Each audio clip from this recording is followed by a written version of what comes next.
going on, everybody? Welcome to Al Stock Trades. How's everybody doing today? All right, guys. So yeah, it's been a while since we made a video. Just wanted to basically address some of the things that's been happening. I've been really busy on the medical side of things.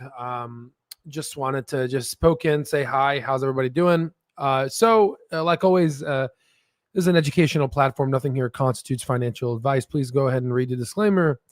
And for folks, follow us on Twitter here. I post some of my thoughts.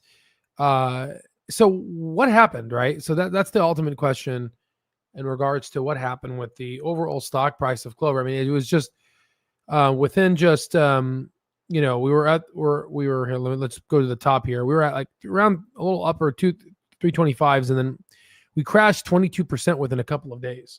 What ultimately happened here, right? If you look at the volume here, just look at this crazy volume. We got literally about 8.4 million in volume. And if you look at that's just on the 30-minute.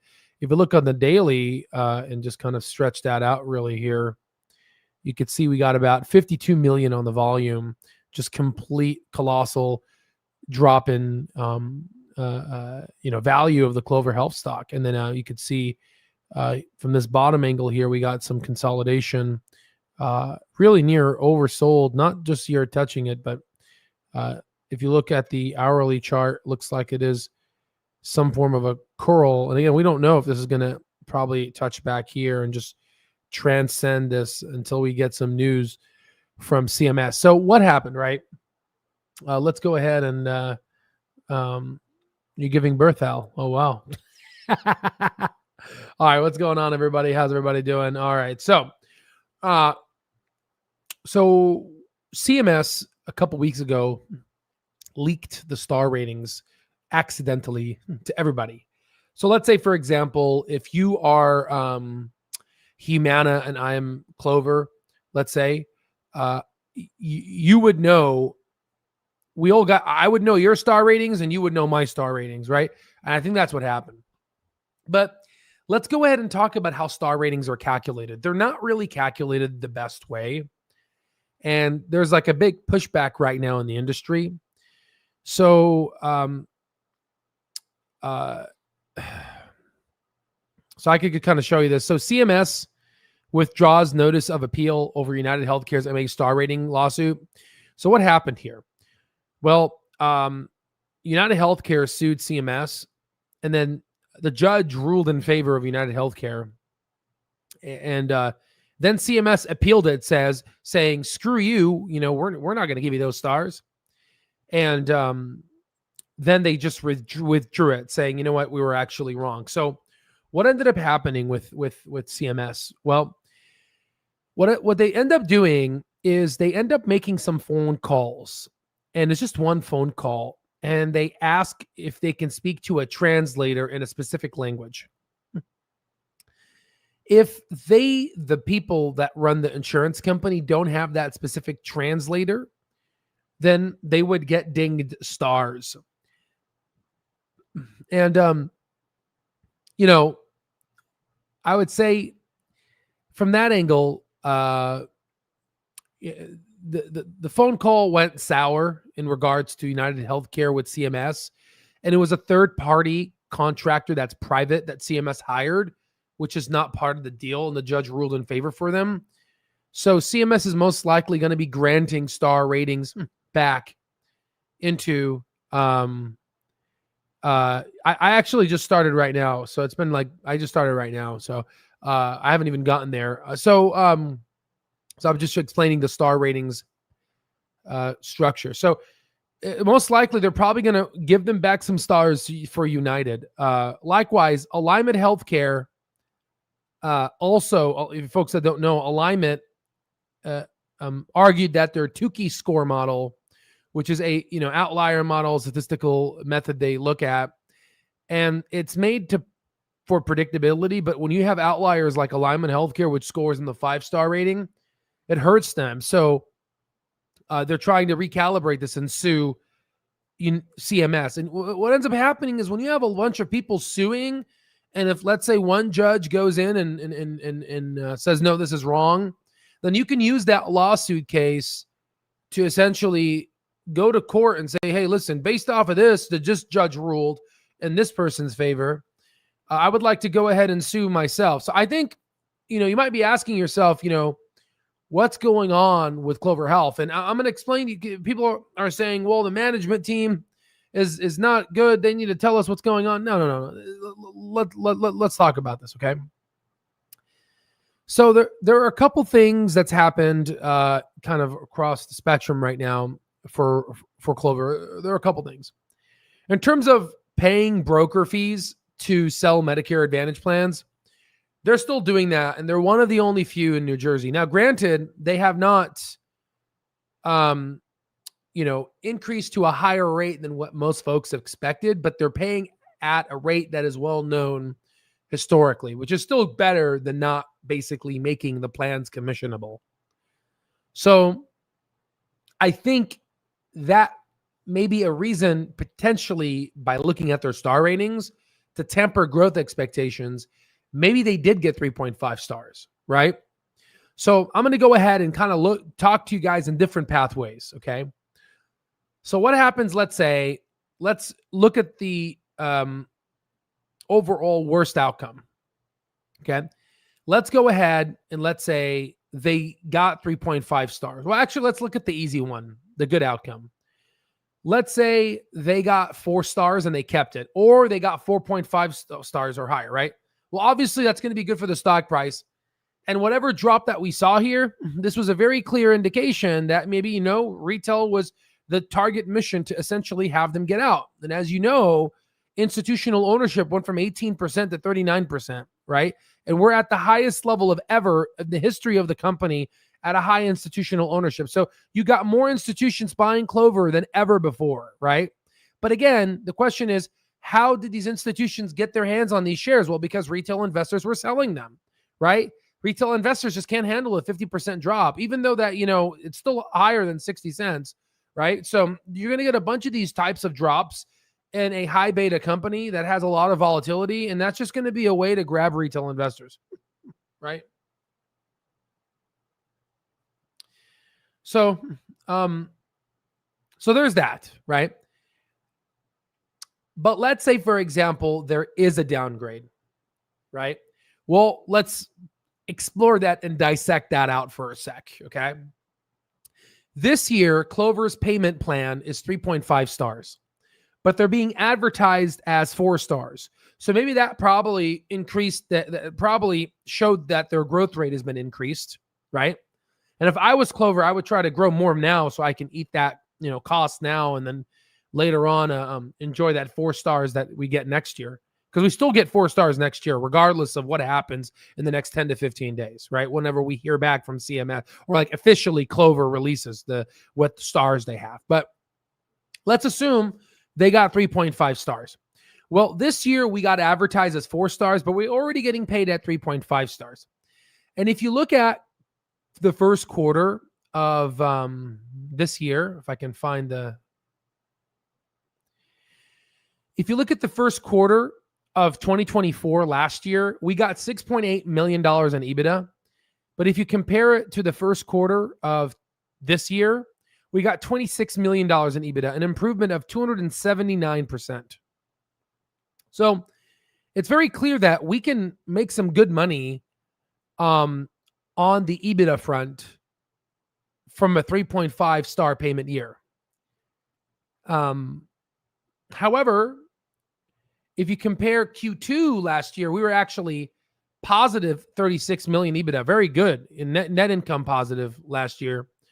But then we fell to negative 11 million with only 17 million. We reduced our EBITDA by 50%, but still maintaining yearly outlook EBITDA the same as last year. And we're starting to use the word AI driven and stuff, right? So based off of that, and that was more of a Part D and increased utilization as well in other areas, but really Part D really took a hit on them. And then Part D is going to be a solved issue and compare, what the Trump administration's been saying. So that variable is going to be diminished in 2026. Regardless what happens, I would say 2026 is going to be bullish for the internals of Clover. The only aspect of where it's going to be bad is that Clover's plan is most likely, if they are 3.5 stars, it's going to be advertised as 3.5 stars instead of 4 stars. So this year, Clover's advertised as 4 stars, even though they're getting paid at 3.5 stars. If they get 3.5 stars, then that means next year's cycle, they're going to be paid at 4 stars, which is good for us, but they're going to be advertised as 3.5 stars. Now the question is this going to take a hit in terms of the overall growth rate? Well, again, Humana and a lot of them are 3.5 stars, right? So I don't think so, right? That's the only negative part, is how it's being advertised, but it's still going to be paid at 4 stars, okay? But now let's talk about what's the future look like. Well, then if 2027 is, let's say, 3.5 stars, then that's not good. But before we get to that level, dissect that level out, let's go ahead and from a first principles perspective, look at the effective rate increase for this year. Remember, CMS went ahead and increased. Okay, B-Rob, I hear you. I hear you, B-Rob, but as a surgeon, if you want to go into a surgery, you're not going to say, I'm not going to nick that artery. I've never nicked that artery before. Then if you don't talk about that artery that's right next to it, then you're being a foolish surgeon, right? So it's important to look at every possibility and dissect that out. If you don't want to do that, then you're a one-sided investor, right? Then you're going to end up becoming poor in the next 20 years, right? I mean, this is what you're going to end up making a bad investment, and you're going to end up. You have to look at all possibilities. Okay, you can't just you can't just no, it's not going to happen. You have to think, right? You have to use your brain, right? So we're going to investigate this, and we're going to dissect this out and dissect every muscle fiber out. And we already had this discussion last week, right? So there it is. Okay. So let's figure this one out. Okay. So 3.5 stars. Let's say we got that. Well, check this out. What is a payment increase from 3.5 stars to 4 stars? How much does Clover increase by in terms of their money? They get an additional 5%. But wait a minute. What did the Centers of Medicare and Medicaid do to the payment year of 2026? Now, they only increased it up to 3.5 or whatever, 4%. But guess what? They went ahead and increased it by another 5%. So that's an effective rate of around 9%. So what they ended up doing, CMS, because every year, CMS increases the amount of money insurance plans make, and they usually increase it anywhere between 3 to 5%. Okay? So what they did last year, and AOC got mad at RFK for this, but CMS increased the payment year plan by 9%. So effectively, they gave them an extra 5% for next year, which is essentially an extra star rating, right? They gave them an extra star rating. Why do they increase them like that every year? Well, because inflation, medical costs go up, stuff like that, right? So let's say, for example, all right, fine, 4 stars for 2026 and 3.5 stars for 2027. Well, that's fine. They're most likely going to get another 5% bump on top of the already 9% bump they're going to get in 2026, excluding that extra 5% bump for that 4 stars they got in 2026. So ultimately, they can wrap their modeling and they can tamper growth expectations. Instead of growing 37, 35%, they can grow 25%. And that right there would tamper the growth expectations until they fix this issue. But hold on. There's still another fiber that we need to dissect. You have all these lawsuits that CMS is undergoing, and they're dropping the lawsuits against United Healthcare. Chances are they are most likely going to, if I was, Clover, let's say, and they did drop half a star, let's say, then Clover, especially have somebody on the inside who knows the administration and whatnot, they could easily go in and make an appeal and appeal that decision and undergo that process and explain the situation of what's happening. And they don't remember, they're going to get paid 4 stars regardless next year. We already got 4 stars for next year, right? I don't think people understand, right? They got 4 stars for next year. They're going to be 4 stars. So they have like a year and a half to essentially work this out. Just like how they had that 3-star payment year last year, and then they got upgraded to 3.5 stars. And then the stock basically exploded, right? So ultimately, I'm seeing other healthcare insurers, snap back at CMS, and they're winning, okay? And that's a big thing. Likewise, if you go to our software here, this is a back test model that we were talking about. I mean, I could just go ahead. I'm just going to run it real quick so you can see how sophisticated it is and look at kind of what's going on here. So it shows you the most hated. Like, let's look at 2026. You could see that the most hated is consumer discretionary healthcare and all this, and it's done really well over 36 months to 60 months. But like, if you look at information technology, it's the most loved and it's still doing well. So what does that tell you?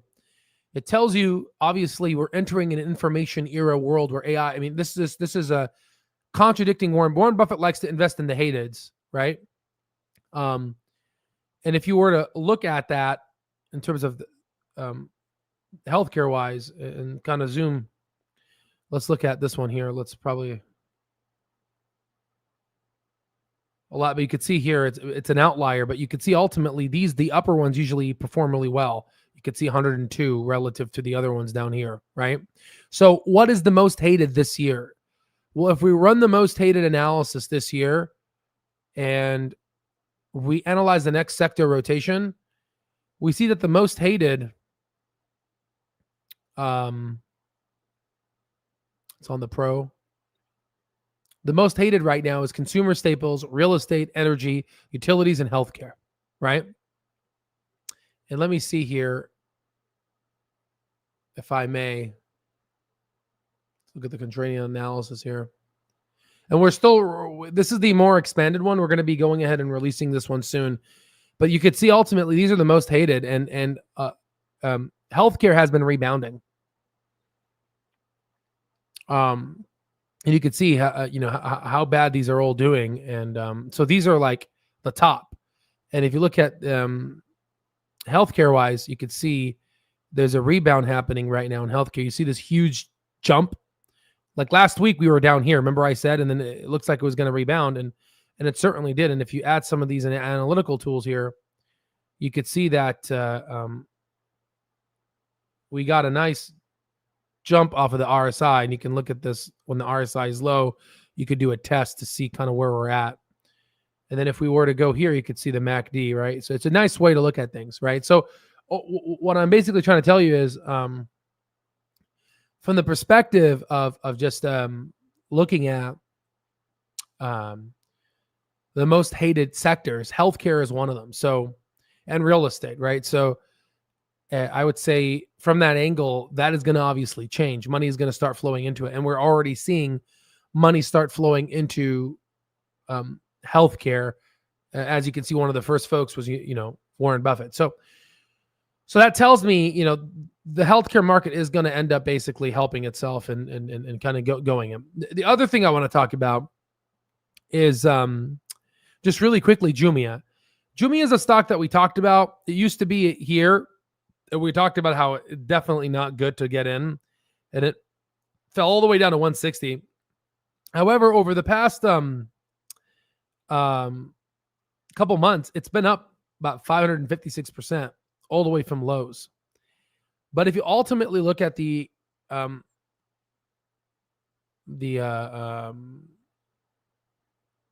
financials, yes, the gross margins are good, but look at net income, right? And look at free cash flow. I mean, it hasn't really marginally improved, but a lot of folks are really excited about it.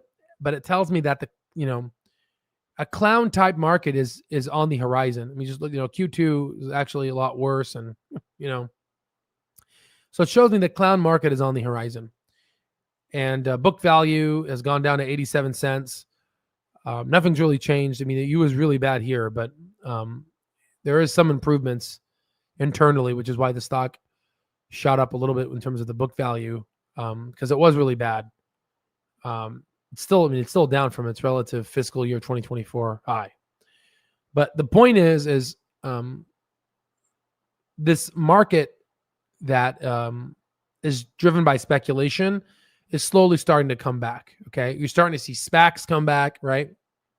But what I also wanted to talk about, and this is a very important video, I'm going to address this question that was given in the investor relations quarter. Stock-based compensation they is about to essentially decrease, right? So as explained in our public filings, given that these founder awards make up more than half of our stock-based compensation, we expect our stock-based compensation expense to be significantly reduced in 2026 and beyond. But here's the problem. And I'm going to say this, and I hope that for the people that listen, they like perk up their ears. These are the type of things that I'm not really going to talk about in the future. But, given that, you've been following me guys for a long time, I'm going to go ahead and mention it. Again, the whole point of this is a lot of retail investors, unfortunately, they get spooked really quickly and because they don't understand, right? So, yes, decreasing stock-based compensation is good. It means that the stocks don't get diluted, right? We don't get dilution. But it'll also decrease EBITDA and it'll also decrease free cash flow. You're like, wait, what? How does lower stock-based compensation decrease free cash flow? See, that's the thing, right? And what these institutions do, they love it when this happens. Optically, it looks like the company's performing worse, which is why I instead of showing a textbook and teaching our educational platform on a dusty ass textbook, I can show you this data in real time and we can learn from it, right? So let me explain what I'm talking about, okay? So if we were to go ahead and look up compensation, and if we were to look at free cash flow, again, free cash flow, the way it's calculated is we take the net income, which is a loss, and then we add up and subtract all these things, and we get this number, which is operational cash flow, and we subtract from properties, plants, and equipment, and ultimately we get free cash flow. The problem is you can see that if this number, net income, is more negative, we get a lower operational cash flow. Like look at 2 years ago or 3 years ago, we were at 339 million negative. Again, if it's in parentheses, it's negative. We had literally an operational cash flow of $304 $1 million in the hole, right? But you can see how Clover drastically improved its net income, right? Which then goes and corresponds to what Vivek was talking about in regards to looking at the overall gross margins of a company. You can see the gross margins of Clover Health by looking at our financial data analytics metrics chart has shot up from 9.44% in 2022 all the way to 26.61%. Okay. And what's really cool is that if you look at the gross margins here, they fell to 20.86% in comparison to 30.29%. They dropped by 10%, which is right around that 1,000 basis points they're going to end up saving. But that's 30%, which is huge. But ultimately, they went back to, if you go to those levels, if you look at extended history real quick, and if you look at 2022's Q2, which is right here, which is negative 1.43%. It was bad. And you could see how this is a whole totally changed company. But again, retail investors don't know how to look at these numbers and put all of these pieces together and have a movable, workable mental model. Okay. Now, what ends up here's stock-based compensation though. And what ends up happening is this stock-based compensation is added to operational cash flow.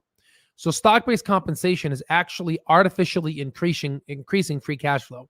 And before people say they're manipulating it, no, all this uneducated nonsense, this is how you report. This is a legal way, a framework of reporting, right? So none of this nonsense manipulation and bullshit. Save that for, Truth Social, right? Okay, so we're not Truth Social here, okay? Save that for Truth Social, okay? And in the QAnon little groups, okay? So what ends up happening when this is going to be halved? Based off of what they were saying here, right? More than half, right? If this is halved, then this free cash flow, operational cash flow, is going to go down. Okay. And it's okay. The company's resetting itself because it's better because you're not going to get dilution anymore. But you're going to artificially, optically, from an optic lens perspective, you are going to essentially get a very bad operational cash flow. It's going to look like the company is performing worse than what they are. And that's because artificially you used to be increased by this. The way to subside this is by getting to profitability and getting this number higher to offset this. And that's the whole transition point between the dance of negative net income to stock-based compensation. Why do we have the triple dragon approach? They're all connected, right? Okay. So there's that, okay? Now the question is as well, all right, well, if they're going to have it, it's going to make free cash flow and operational cash flow look bad. But it's also going to make EBITDA look bad. And let me explain. So here's the adjusted EBITDA. And last year in 2024 for the whole year, they got 70 million of EBITDA. But the problem is what they did is they took net loss, which is negative 46 million. Remember, these parentheses means it's negative. It's the accounting way of format of reporting things. And if you look at stock-based compensation, it's 114. So if this gets halved, that means you're going to get less EBITDA. So the company is going to look a lot more worse than what it is. Right? But technically it's better because their stock-based compensation is halved. But optically, it's going to look a lot worse. So what's going to end up happening is retail investors are most likely going to be selling, right? It is what it is. And then institutions are going to end up accumulating these shares.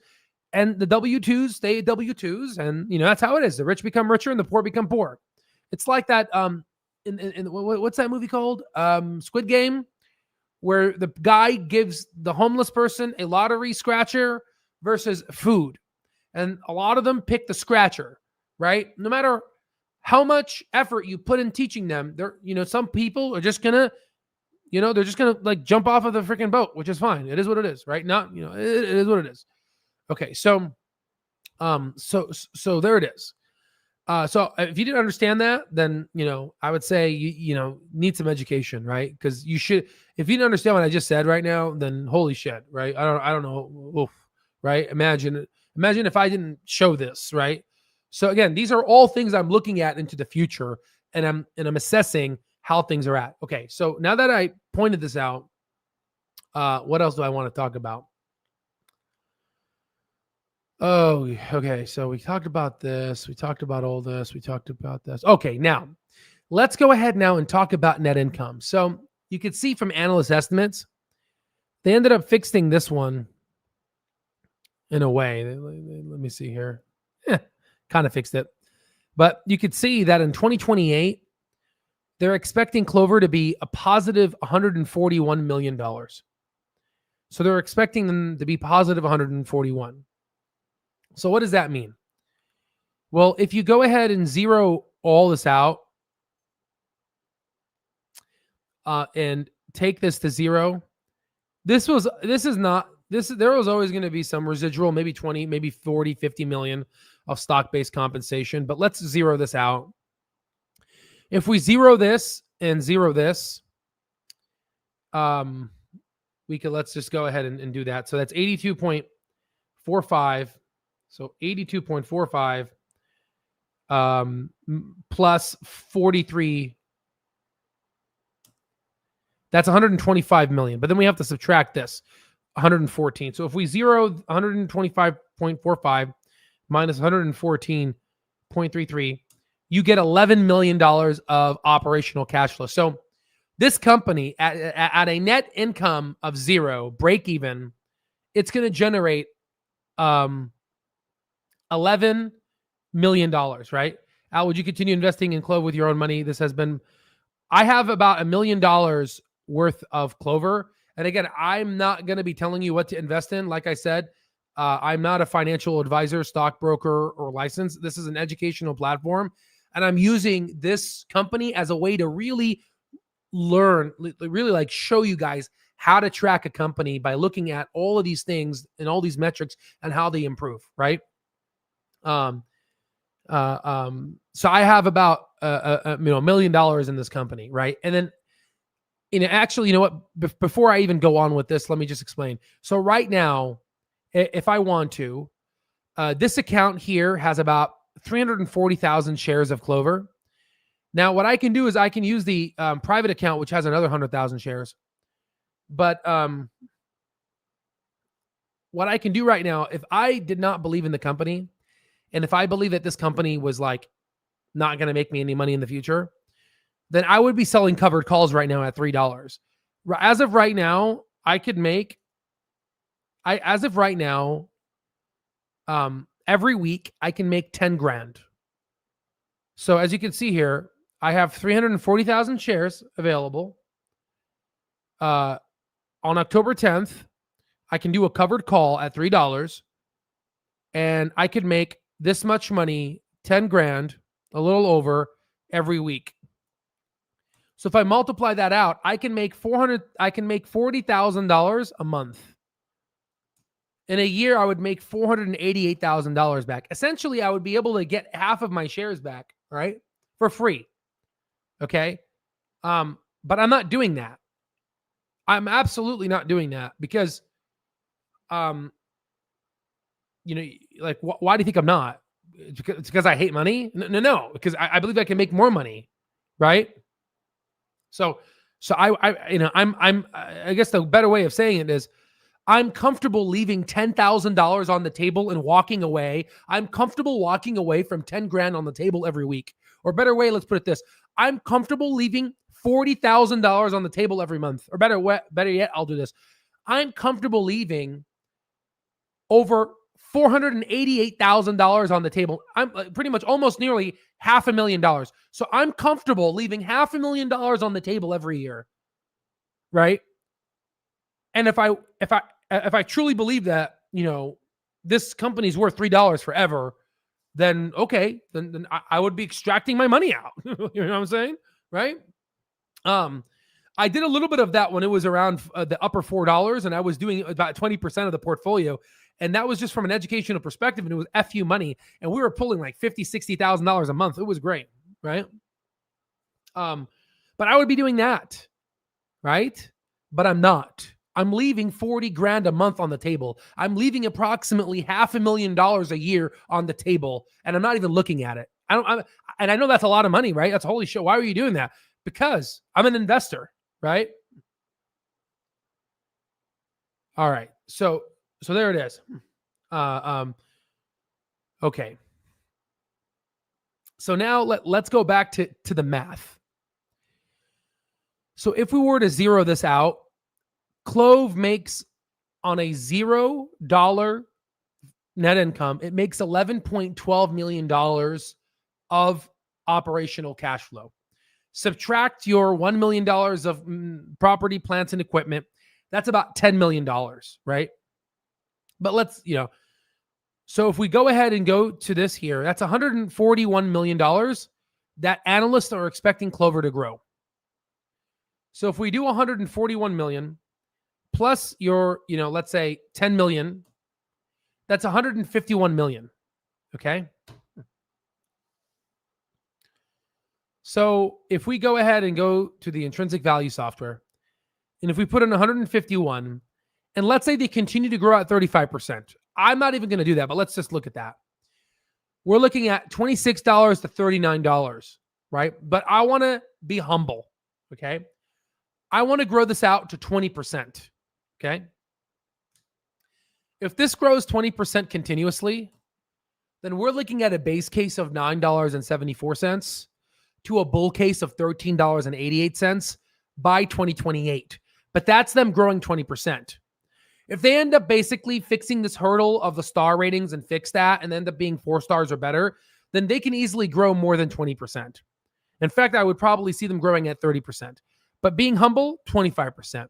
And the free cash flow would be a lot higher, right? But you could see if they were to just grow 35%, you could see the highest would be $39.89, okay?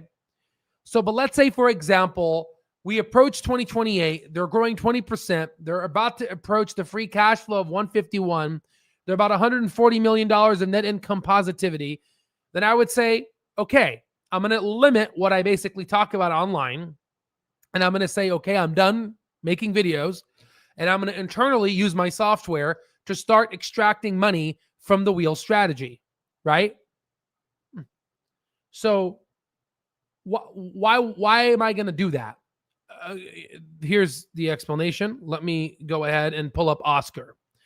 So Oscar right now is around $22. Okay. So, we could buy about $1.4 million of Oscar right now, which is nice, but I'm not going to do that. Let's go ahead and let's trade options for Oscar. And let's say Oscar is, $22. And we already told you about intrinsic value.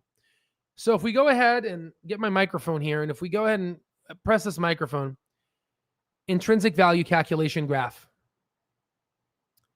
What ends up happening is stocks go from, if the black is intrinsic value, you want to buy when it's low, when people don't want to buy, and there's your margin of safety. But sometimes there's greed and stocks go above their intrinsic value. So let's say for Oscar, and we're saying that, CLOV could get to, let's say, $15 to $30. Again, that's from an educational perspective, all right? Let's say for Oscar, if it's at $22, but it's worth $15, I'm not going to go ahead and online showcase these moves because, again, I'm trying to make money, right? That should give you a hint, of kind of like the how this is working, right? Why do you think I'm not making Palantir videos? I'm extracting all those premiums right now, okay? So let's assume Clover gets to 15 to 20, okay? I'm going to go ahead and I'm going to sell calls, and I'm going to say, because remember, I told you, I am leaving. I'm not selling covered calls at $3 right now, right? I am leaving $10,000 a week on the table. I can make $40,000 a month, and that's not even. I have more Clover shares. I have 100,000 more Clover shares in the other account. This is just one of them. I mean, technically, if I really want to, I could do all of them right now. I'm leaving $13,000 a week on the table, but let's just use this one because we show you the CLOV shares here. You could see 340,000 shares here. Okay, I have another 100,000 with the shared portfolio with my significant other. But let's just use this because we have this in front of our face. Okay, I am leaving $10,000 a week on the table. I am leaving $40,000 a month on the table. I am leaving $488,000, nearly $500,000 a year on the table. Why? Because there's going to come a time in 2028 when the company becomes profitable that we're going to get a stock price in the $15 to $20 region. And then if, let's say, for example, and by the way, this whole time, have I talked about SaaS? Have I talked about SaaS?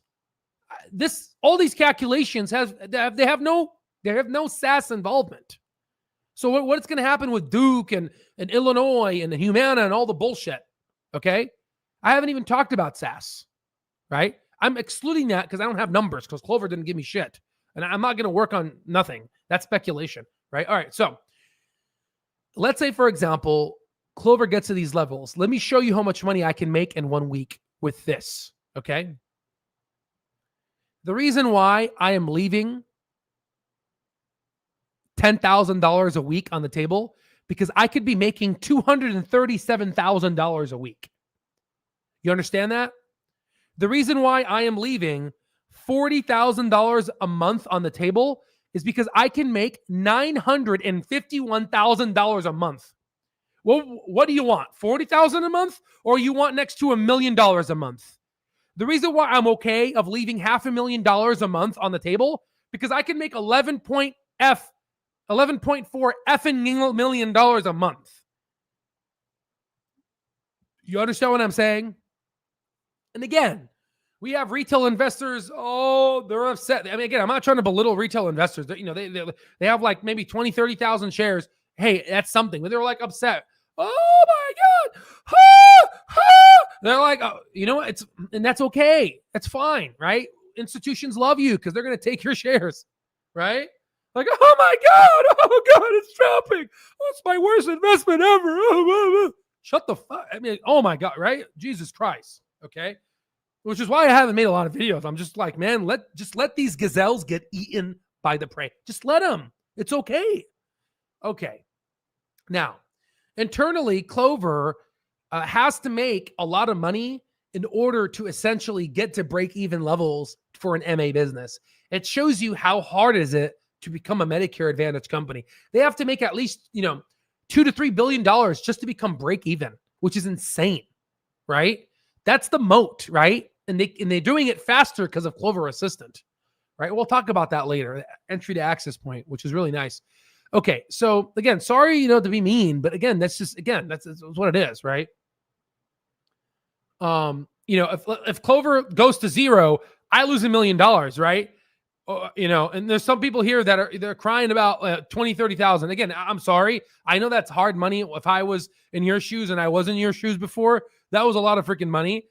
So I get it, right? Which is why, you should which is essentially why, you should not be investing in anything that you're not willing to afford to lose. That's the number one. And two, you should talk to a licensed financial advisor, not follow me, who's just, some guy on YouTube, right? And the other thing is, what else? Yeah, that's pretty much what I have right on the top of my head. All right, let me look at the chat right now. I haven't looked at them in a while. So let's see here. 100 G's. Where are we at here? Hey, what's going on, Chris? Hey, Gun Show's in the house. Oh shit, you've been in the house. So how you been, dude? You came. Oh, I'm sorry, dude. Yeah. But just Al. Yeah, Al is ranting. Leave him be. Yeah, I'm sorry. I'm ranting right now. Yeah. What's he mad about today? No. I'm not mad. I'm just trying to explain what's going on here.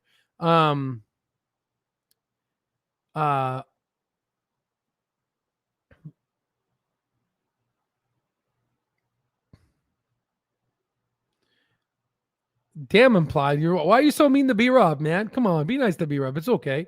Implied, you leave B-Rob alone. He's my village idiot.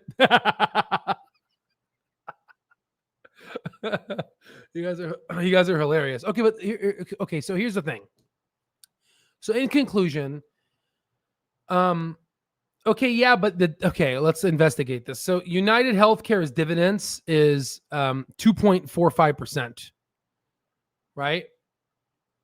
For my dividends, I like this one, 7.86%, but I get it higher because I bought it at a lower stock price.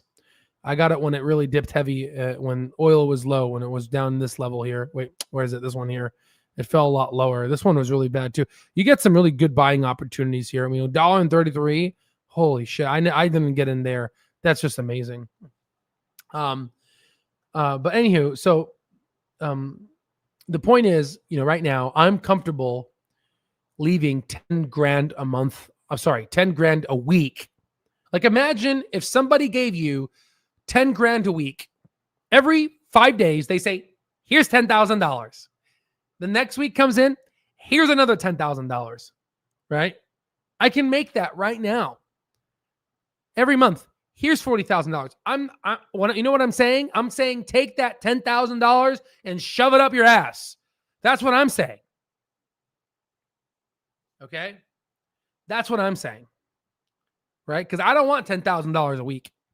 I want $265,000 a week. And better yet, what happens if close?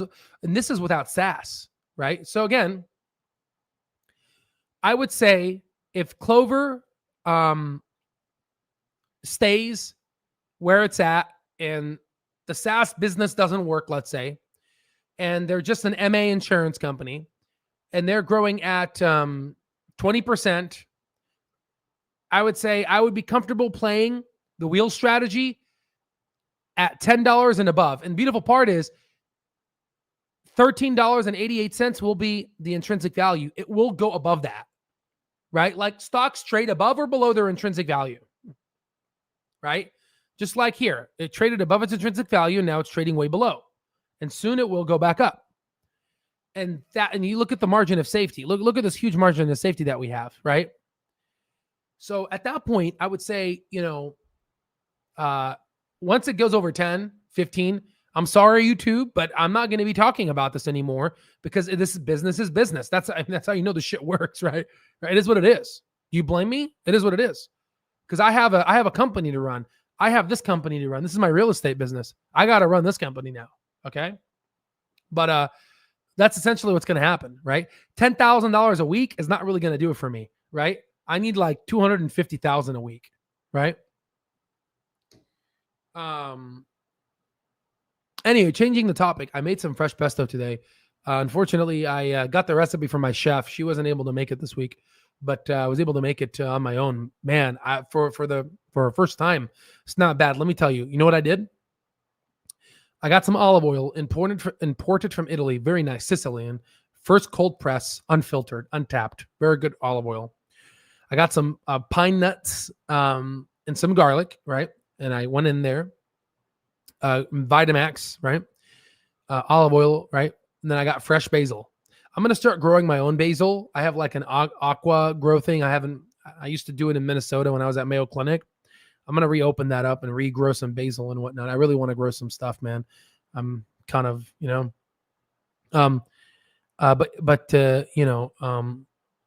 so I got some fresh basil, right? And then I grinded that up. Then I put some fresh imported Parmigiana, and then very nice spread. Very nice, just elegant. I put a little too much garlic, so my mouth tastes like you have cotton mouth after, high school smoke out. But, it's just, my mouth smells like, my mouth is dry as hell, yeah. So I, kind of I overdid it on the garlic, but next time I'll put half garlic. But again, garlic is healthy, it's a healthy garlic, right? Good for the heart. But my breath stinks right now. I don't know if you can smell it through the screen, but it smells very bad. I mean, I can only imagine. I still taste. I haven't eaten in the past 6 hours, and I still taste the garlic in my mouth. So now you got to kiss Michelle. Absolutely. Now the thing is, I don't like to buy options. It's because that's to me is you can using intrinsics and all that. You can make a shit ton. That's how Roaring Kitty made a lot of his money. But I like to sell options. It's very tough. I don't like to buy.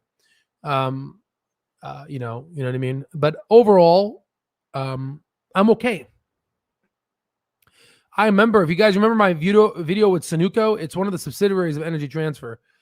It's made some good money, and this pays also some good dividends. So it's a thing where they're connected with Sunoco and Energy Transfer. They work together. Oh man, shout out to you, Kelsey Warren. I appreciate you, man. That's a really good guy.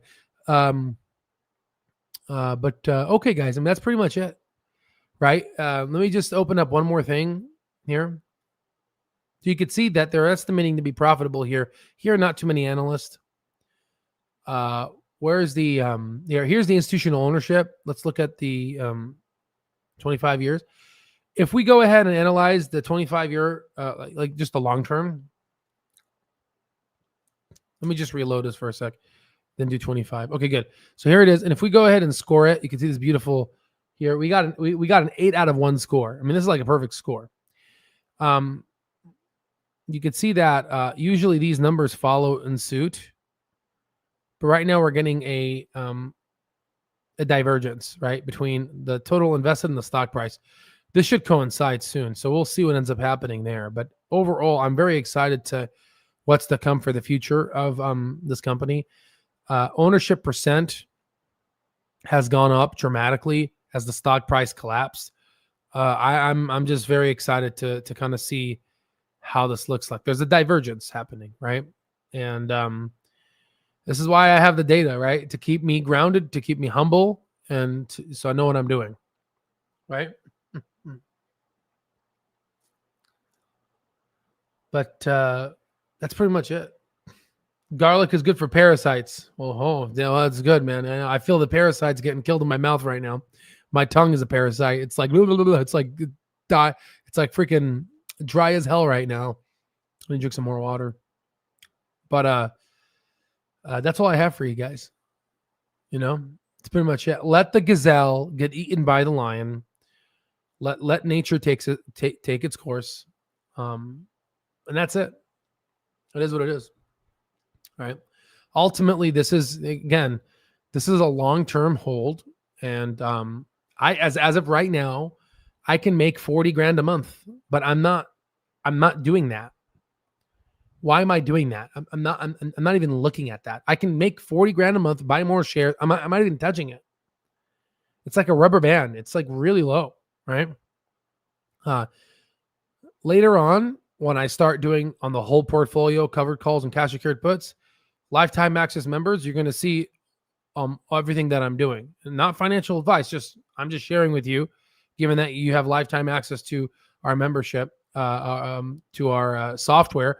I'm going to show you as like a blog post what I'm doing, right? So you can see, and it's going to be fun. And then I'm going to take that money from the people that gamble, and the people are gambling. Look at Open Door, right? Nobody wanted Open Door at 51 cents, but now everybody wants Open Door, right? And you can make 30% a month on that, which is insane. So technically, if you really want to, right now it's been paying 20 to 30%. Let's call it 25%.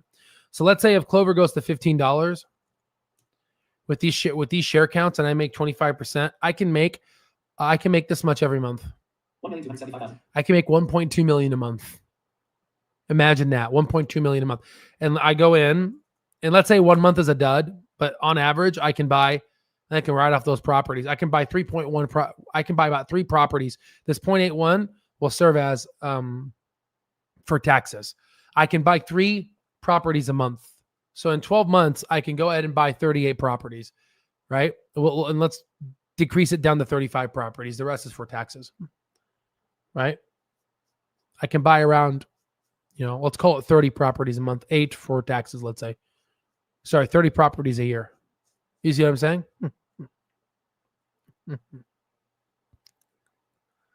So there it is, right? So regardless,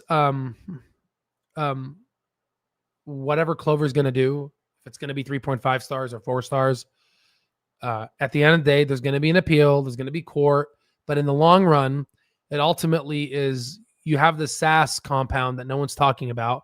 You have Counterpart, and you already have deals with insurance companies, right?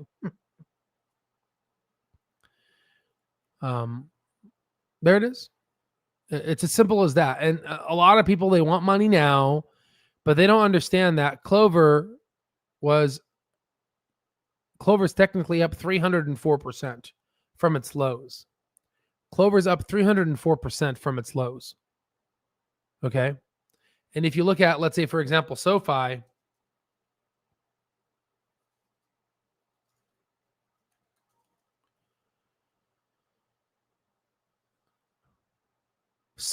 is up 579%, but right now 481%. So it's outperforming by 181%. And Clover hasn't even reached profitability yet. And imagine how high it is. It's just free cash flow on average, and it's up 300%. What do you think is going to happen when they have a triple dragon? Right. So let them be silent. We need these, a lot of these retail investors are leaving, and they're exchanging shares, and they're gonna sell, and the stock is going to be more stable. And you could see even Chamath was saying about 90% plus of his new SPAC is allocated to institutional investors. Nobody wants retail investors anymore. Like, it's very clear. Wall Street doesn't even want retail investors because they're annoying, right? So retail is getting kicked out. Let the process happen. I'm sure they're getting advice, from other folks saying, let retail just bleed and let them leave. Don't be too talkative. Don't be splashy. And just, let them go, and that's what's happening. So, all right, guys, that's all I have for you. I hope you enjoyed the video. God bless you all, and I'll see you in the next one. Peace.